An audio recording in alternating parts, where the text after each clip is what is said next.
हर हर महादेव, जय जय शिव शंभु। आज हम महाशिव पुराण की रुद्र संहिता का अध्याय 4 पढ़ने जा रहे हैं। ऋषि बोले, हे सूत जी, रुद्र गणों के चले जाने पर नारद जी ने क्या किया और वे कहाँ गए, इस सब के बारे में कृपा करके हमें बताएं। सूत जी बोले, हे महर्षियों, माया से मोहित नारद जी उन दोनों शिवगणों को श्राप देकर भी मोहवश कुछ जान न सके। तत्पश्चात क्रोधित होते हुए वे तालाब के पास पहुंचे और वहां जल में पुनः अपनी परछाई देखी तो उन्हें फिर अपनी वानर जैसी आकृति दिखाई दी। उसे देखकर नारद जी को और अधिक क्रोध आ गया। वे सीधे विष्णु लोक की ओर चल दिए।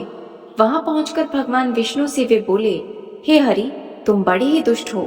अपने कपट से विश्व को मोहने वाले तुम दूसरों को सुखी देखना ही नहीं चाहते और ना ही देख सकते हो। तभी तो तुमने सागर मंथन के समय मोहिनी का रूप धारण कर दैत्यों से अमृत का कलश छीन लिया था और उन्हें अमृत की जगह मदिरा पिलाकर पागल कर दिया। यदि उस समय भगवान शिव दया करके विष न पीते तो तुम्हारा सारा कपट प्रकट हो जाता। तुम्हें कपट पूर्वक चाले अधिक प्रिय है। भगवान महादेव जी ने ब्राह्मणों को सर्वपरि बताया है। आज तुम्हें मैं ऐसी सीख दूंगा जिससे फिर तुम कभी भी ऐसे कार्य नहीं कर सकोगे। अब तक तुम्हारा किसी शक्तिशाली पुरुष से पाला नहीं पड़ा, इसलिए तुम निडर बने हुए हो, परंतु अब मैं तुम्हारी करने का तुम्हें ऐसा फल दूंगा। माया मोहित नारद जी क्रोध से खिन्न थे। वे भगवान विष्णु को श्राप देते हुए बोले, विष्णु, तुमने स्त्री के लिए मुझे व्याकुल किया है। तुम सभी को मोह में डालते हो। तुमने राजा का रूप धारण करके मुझे छला है, इसलिए मैं तुम्हें श्राप देता हूँ कि तुम्हारे जिस रूप ने कपट पूर्वक मुझे छला है, तुम्हें वही रूप मिले। तुम राजा होंगे और इसी तरह स्त्री का वियोग भोगोगे जिस तरह मैं भोग रहा हूँ। तुमने जिन वानरों के समान मेरी आकृति बना दी है, वही वानर तुम्हारी सहायता करेंगे। तुम दूसरों को स्त्री वियोग का दुख देते हो, इसलिए तुम्हें भी यही दुख भोगना पड़ेगा। तुम्हारी स्थिति अज्ञान से मोहित मनुष्य जैसी हो जाएगी। अज्ञान से मोहित नारद जी का श्राप विष्णु भगवान ने स्वीकार कर लिया। तत्पश्चात उन्होंने महालीला करने वाली मोहिनी माया को समाप्त कर दिया। माया की जाति ही नारद जी का खोया हुआ ज्ञान वापिस लौट आया और उनकी बुद्धि पहले की तरह हो गई। उनकी सारी व्याकुलता चली गई तथा मन में आश्चर्य उत्पन्न हो गया। यह सब जानकर नारद जी बहुत पछताने लगे और अपने को धिक्कारते हुए भगवान विष्णु के चरणों में गिर पड़े और उनसे क्षमा मांगने लगे। नारद जी कहने लगे कि मैंने अज्ञानवश होकर और माया के कारण आपको जो श्राप दे दिया वह झूठ हो जाए।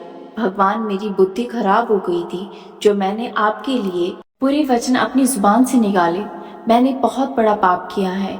हे प्रभु, मुझ पर कृपा कर मेरा ऐसा कोई उपाय बताए जिससे मेरा सारा श्राप नष्ट हो जाए। कृपया मुझे प्रायश्चित करने का तरीका बताए। तब श्री विष्णु ने उन्हें उठाकर मधुरवाणी में कहा, हे महर्षि, आप दुखी ना हो। आप मेरे श्रेष्ठ भक्त हैं। नारद जी, आप चिंता मत कीजिए।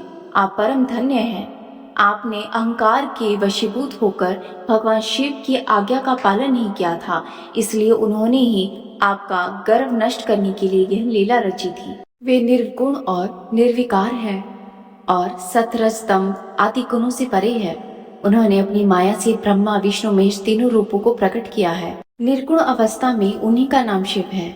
वे ही परमात्मा, महेश्वर, परम ब्रह्म, अविनाशी, अनंत और महादेव के नामों से जाने जाते हैं। उन्हीं की आज्ञा से ब्रह्मा जी जगत के और मैं तीनों लोगों का पालन करता हूँ और शिव जी रुद्र रूप में सबका संहार करते हैं। वे शिव स्वरूप सबके साक्षी हैं।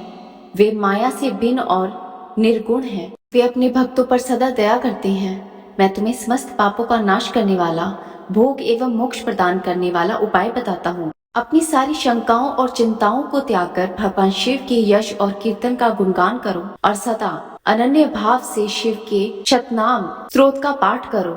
उनकी उपासना करो तथा प्रतिदिन उनका पूजन अर्चना करो। जो मनुष्य शरीर, मन और वाणी द्वारा भगवान शिव की उपासना करते हैं, उन्हें पंडित या ज्ञानी कहा जाता है। जो मनुष्य शिव जी की भक्ति करते हैं, उन्हें संसार रूपी भवसागर से तत्काल मुक्ति मिल जाती है। जो लोग पाप रूपी दावानल से पीड़ित हैं, उन्हें शिव नाम रूपी अमृत का पान करना चाहिए। वेदों का ज्ञान प्राप्त करने के पश्चात ही ज्ञानी मनुष्यों ने शिव जी का पूजन को जन्म मरण रूपी बंधनों से मुक्त होने का सर्वश्रेष्ठ साधन बताया है।